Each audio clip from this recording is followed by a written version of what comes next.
Saga of the Redcrane, Through the Garden of Doom, 1. Riding at a gallop through pools of moonlight and shadow, Saku ordered Maurice to slow down as they entered a strange city overgrown with giant vines and huge glowing flowers. Carefully, Maurice picked his way through the narrow streets and only halted when Saku tugged on his mane. With a grim expression, she searched the buildings for signs of an ambush, but didn't spot anything. She was about to order Maurice to move on when she heard a strange blend of whispers and sounds coming from the fog. Sounds she couldn't quite make out, but somehow recognized from her childhood.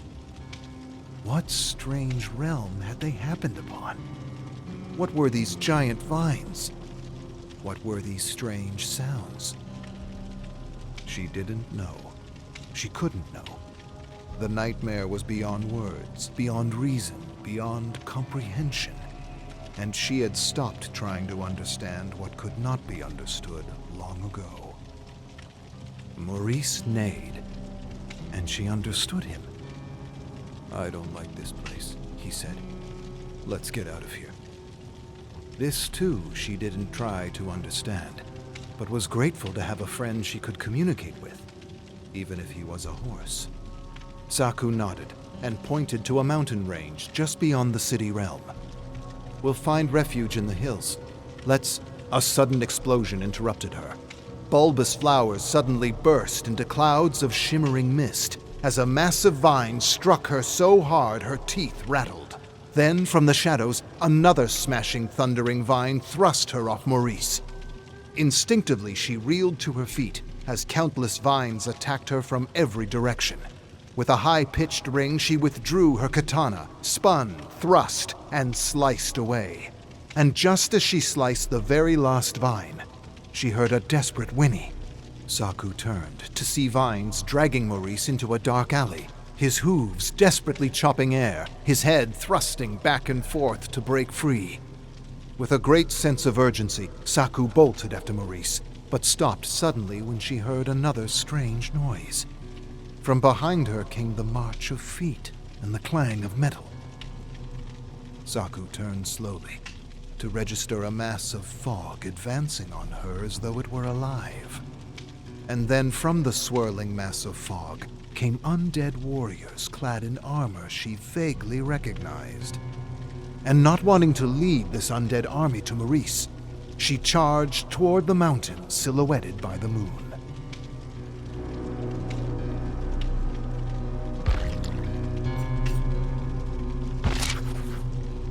Saga of the Redcrane, Through the Garden of Doom, 2. Charging up the jagged mountain trail, Saku searched for a cave or crevice to hide from the undead army. Now she was certain that she had somehow been lured into a trap created by the Black Serpent clan, who could manipulate the fog and use her memories against her.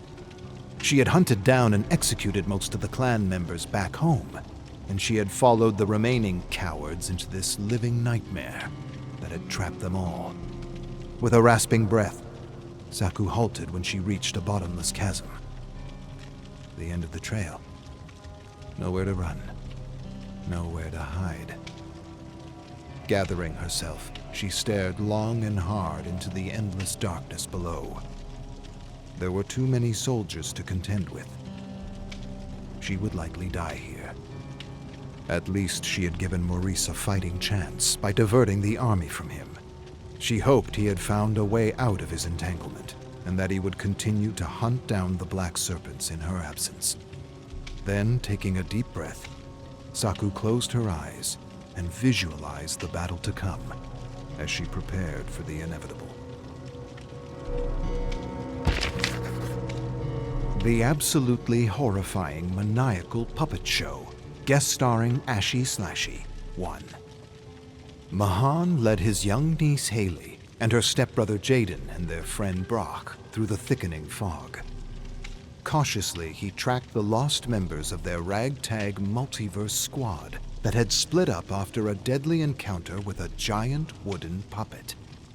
The puppet had chased them through a junkyard with an eerie laugh he couldn't get out of his head, like an advert jingle. He didn't know if the rest of his squad was dead or alive, but he somehow sensed they were hiding out there in the endless darkness. The laugh came again, bouncing and scraping through his head. He shuddered and felt his skin prickle up his back. He didn't think things could get any weirder in this world made of dark imagination and living nightmares. And if he didn't see another puppet, another evil puppet for the rest of his life, he would die a happy man. But just as he formed the thought, as though the nightmare were reading his mind, a strange purple and yellow booth materialized before him out of the fog. Mahan cursed to himself for thinking about creepy puppets as he raised a cautioning hand and read a sign that formed huge white letters. The absolutely horrifying Maniacal puppet show. Puppets. Bloody puppets. He tried to suppress his thoughts and signaled with his hand to maneuver around the booth when a sudden maniacal laugh startled him. With thunderous applause that seemed to come from the fog, a spotlight found a shadowy figure emerging from the curtains. Hold on there, meat puppets. The show's just begun.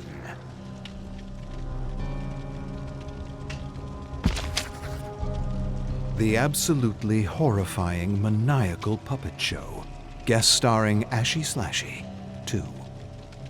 Mahan turned to see a small puppet with a tuft of fuzzy black hair, black malicious button eyes, and a chainsaw for an arm. The puppet introduced himself as Ashy Slashy, the greatest puppet ever. Have any of you seen my namesake? Ashy Slashy asked. He looks like me, but much, much dumber. He's got to destroy something for me. No big deal. No one answered. There was a strange, tense silence. Then Ashy released a maniacal laugh, stopped suddenly, then laughed again, and stopped awkwardly.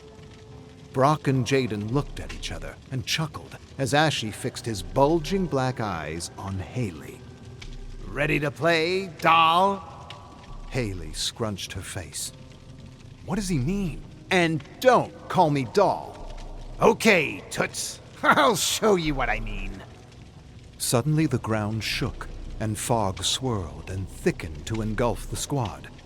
Cheers and applause rose to a crescendo, then stopped all at once, leaving them in complete darkness and silence. When the fog dissipated, they found themselves inside an abandoned asylum made from cardboard, construction paper, and duct tape. Mahan stared at Haley, Jaden, and Brock with wide eyes. He couldn't believe what was happening, what he was seeing. They had shrunk, and they were puppets. Then he looked to his own puppet hand and sighed deeply, accepting he was now a puppet and not even beginning to try to understand what could not be understood. Before he could mutter a word, the sudden buzz of a chainsaw filled the asylum, followed by a cackle and a disturbing yell. Ready or not, here I come, starting with you, sweet cheeks, and you know exactly who I'm talking about.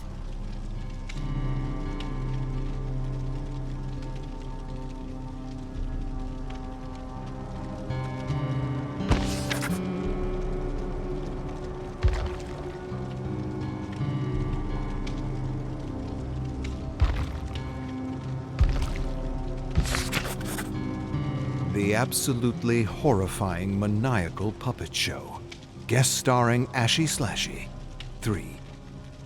Bolting down the cardboard hallway, Puppet Mahan reached the garage door of the asylum. He halted and read a sign above the door, "Escape here." He turned to face Puppet Jaden, who handed him the AA batteries they had scavenged in the asylum, and he told Puppet Haley to get ready to lift the door. He then realized for the first time they had lost Brock. Where the hell's Brock? Just as he asked the question, Puppet Brock came staggering around the corner, screaming for help. He didn't get very far before a chainsaw ripped through his body, sending puffs of white fluff and red confetti into the air. Trembling, Puppet Mahan struggled to add the batteries to the electric panel, and just as he placed the last battery, Puppet Jaden pushed the button to unlock the door, and Puppet Haley thrust the door upward with a thunderous smacking sound. Where you going, Toots? I got a little something for you. Haley turned to face Ashy. Don't really care for little. Feisty. And with a diabolical scream, Ashy Slashy came rushing toward them as the last 3 puppet survivors raced outside and desperately dove through a wall of fog. Applause filled the asylum and stopped suddenly as Ashy approached the exit door. He shook his head and released a groan of frustration followed by a peal of laughter. And we were just getting started. Such a tease. With difficulty, Mahan rose and helped Jaden and Haley to their feet.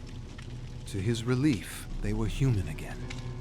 He sighed and was grateful most of them survived this horrifying puppet realm. And as he prepared to continue his search for the lost squad members, he tried not to think of giant wooden puppets, or any other type of puppet for that matter. He didn't want to give the living nightmare any more ideas.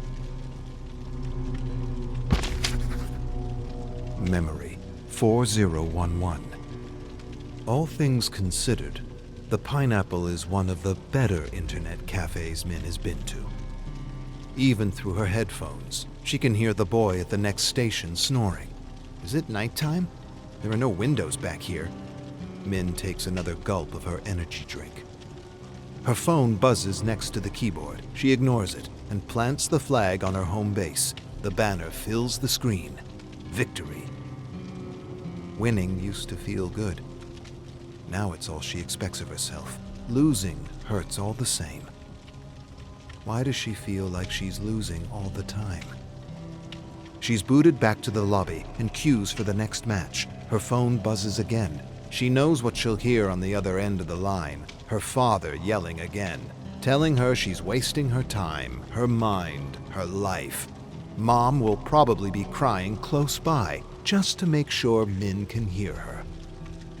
The phone stops buzzing. I still need to go home at some point.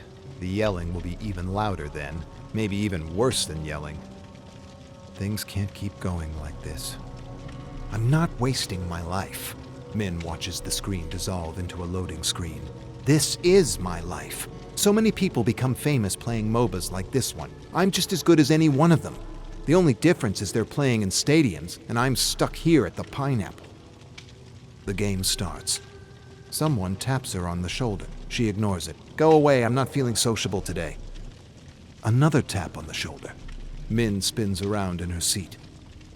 The girl is about her age. Cool hoodie, new clean sneakers. She's looking right at Min. Your username is Shining Lion, isn't it? We should talk.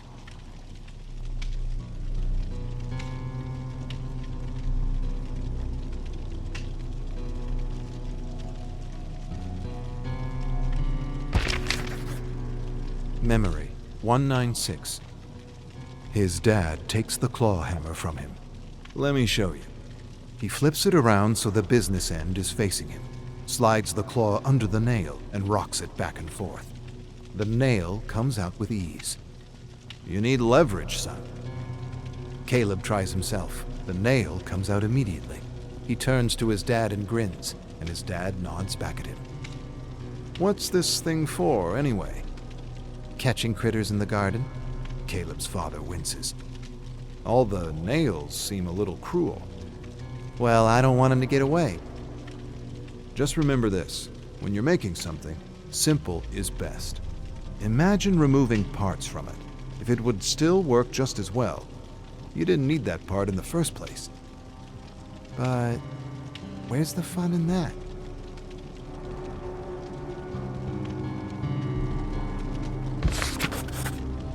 Arcus 1278. I received another strange note on my door about the sweet darkness. This one wasn't signed Zed or Zezel or Zezeltrix. This one was signed Lady Trix. I don't know what to think about all this bizarre excitement and this obvious attempt to lure me away from the tower. I'm adding the note to my Mad Designer collection, as I'm quite certain they are one and the same.